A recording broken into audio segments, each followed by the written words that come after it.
En 2017, une hausse des prix immobiliers de 8 à 10 est prévue sur l'île de Montréal. Cette augmentation pousse de nombreux premiers acheteurs à déménager en banlieue où le prix des maisons est 40 moins cher. En effet, l'écart des prix entre l'île de Montréal et la rive nord atteint les 161 000 De 2000 à 2008, l'augmentation des prix a causé une perte de 7 000 habitants montréalais qui ont déménagé vers les couronnes de Montréal telles que Laval et 5 000 vers les couronnes du sud comme Longueuil. C'est cette nouvelle tendance qui emmène les banlieusards qui quittent la première couronne pour s'établir encore plus loin en banlieue, tels que la Rive-Nord, les Laurentides, et ceux de Longueuil ailleurs dans la Rive-Sud. Cela a pour conséquence la construction domiciliaire qui se concentre dans les villes plus éloignées de la région métropolitaine, telles que Mascouche, Mirabel, Blainville, Saint-Marthe, la Rive-Nord, Candiac, la Rive-Sud et autres. Le coût de l'immobilier est-il véritablement moins cher en banlieue qu'en ville? Donc, je vais vous comparer deux maisons, une située à Ville-Mont-Royal et l'autre à Granby. Les deux au coût de 770 000. Donc, premièrement, la maison de Ville-Mont-Royal a un terrain de 643 mètres carrés, tandis que la maison de banlieue en possède 91 acres. Tout d'abord, la maison de Ville-Mont-Royal est beaucoup moins moderne et il y a beaucoup moins de chambres, beaucoup moins de salles de bain,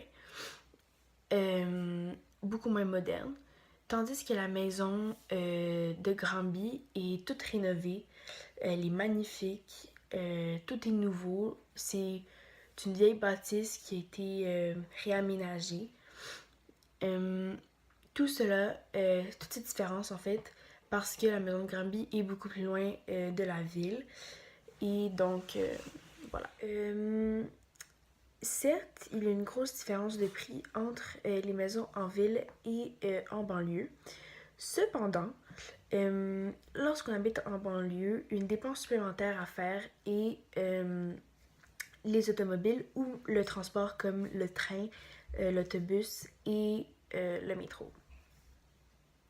En effet, une voiture de plus ou qui a plus de kilométrage va coûter environ la différence entre les maisons de ville et les maisons de campagne, dépendamment des différences de prix et des besoins. Mais souvent, ça va accoter les deux prix. Et souvent, les propriétaires, les futurs acheteurs ne vont pas mettre en compte cette dépense à faire. Donc, une des raisons pourquoi il est moins avantageux de mettre de l'argent sur une automobile est que la voiture, à travers les années, ne va pas prendre la valeur, mais va juste diminuer. Tandis qu'une maison peut prendre de la valeur si on investit sur la maison. Donc, selon moi, la situation la plus avantageuse dépend de la situation des acheteurs. Donc, pour une famille qui veut un grand terrain de classe moyenne, qui a besoin de faire pas nécessairement beaucoup de déplacements pour aller à l'école, si une école proche, pas de travailler nécessairement en ville, ben ça va être plus facile de rester en banlieue. Surtout pour un grand terrain, pour les enfants, ça va être plus facile. Cependant, il y a des dépenses à considérer, les dépenses de transport. Cependant, pour un couple qui est à proximité, travaille en ville, pas d'enfants nécessairement, ou juste un, pas besoin d'un gros terrain, ben c'est peut-être mieux pour eux de rester en ville. Et donc, justement, ça dépend de la situation de chacun. Selon la croyance, être locataire coûte plus cher. Cette idée est liée à la perception que le loyer représente de l'argent perdu. De plus, on juge que la propriété est une forme d'épargne forcée. Qu'en est-il vraiment? Pour introduire, nous allons voir s'il est plus rentable financièrement d'acheter, de louer une maison et est-ce possible de comparer l'achat et la vente.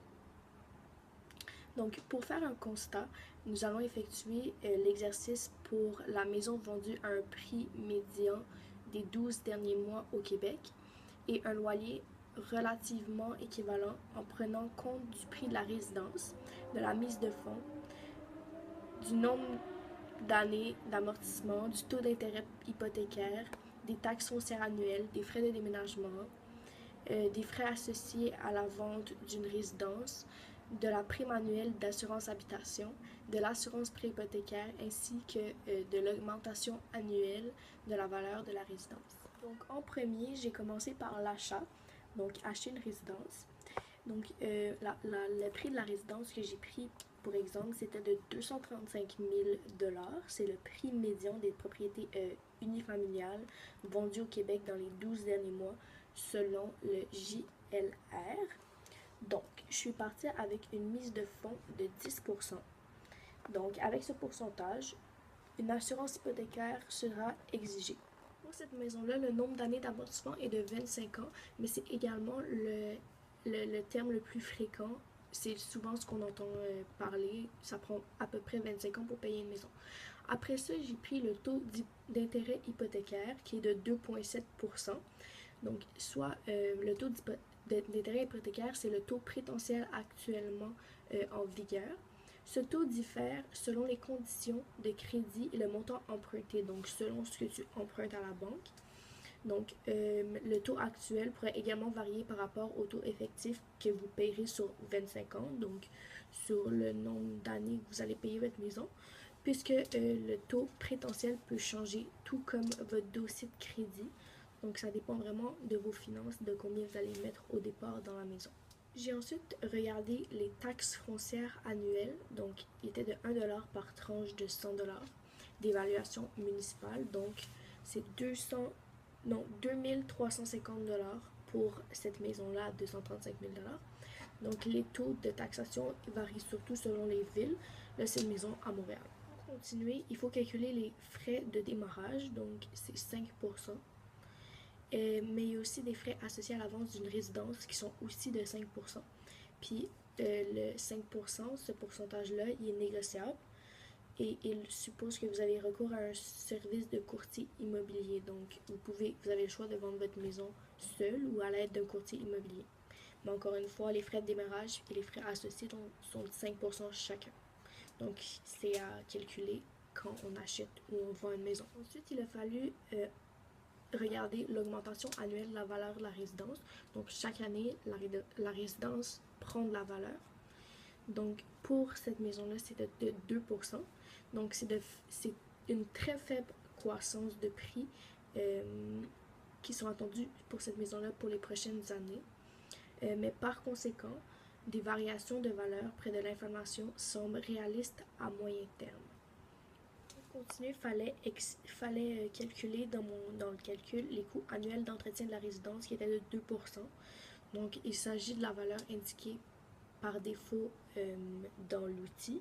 Donc, celle-ci semble réaliste et représente un montant de 4 700 dans l'exemple qu'on est en train de faire. Ensuite, il faut ajouter le prix annuel de l'assurance habitation qui, pour cette maison-là, est de 500 $. Donc, c'est à ajouter quand on achète une maison. Pour terminer, pour l'achat de la maison, il faut aussi l'assurance préhypothécaire qui est de 5 533 $ avec 10% à rajouter de mise de fonds. Donc, l'assurance préhypothécaire est de 2,40%, donc 5 176 $, auquel on ajoute une taxe de 9%. Maintenant, après avoir calculé l'achat de la maison, on en vient à louer, à comparer pour louer la maison. Donc, pour l'exemple que j'ai pris, moi, le loyer mensuel était de 1 200 $. Donc, les maisons à louer sont vraiment très nombreuses. Donc, il est quand même difficile de comparer l'achat et louer une maison parce que souvent, on ne loue pas des maisons, on loue plus des appartements. Donc, pour louer, le dépôt de location est de 0 $ au Québec. Donc, mais par contre, l'augmentation annuelle du loyer est de 1%. Donc, à chaque année, il y aura 1% de plus que vous allez payer avec la maison que vous louez. Il faut aussi calculer le coût d'assurance locataire qui est de 30 $ par mois pour l'exemple que j'ai pris. Donc, il faut ajouter 30 $ par mois dans votre budget. et les autres coûts mensuels sont de 0 $. Donc, c'est tout pour louer une maison. Investirez-vous la différence entre le coût d'achat et le coût de location? Donc, moi, après avoir fait l'exercice, puis après avoir comparé tous les coûts liés à l'achat et liés à louer une maison, donc moi, ma réponse à la question, c'est oui. J'investirais dans l'achat. Mais si cela n'est pas dans votre intention à vous, alors l'acquisition d'une propriété devient une épargne forcée. Avez-vous la discipline de mettre de l'argent de côté? Maintenant, ça c'est la question que vous devez vous demander.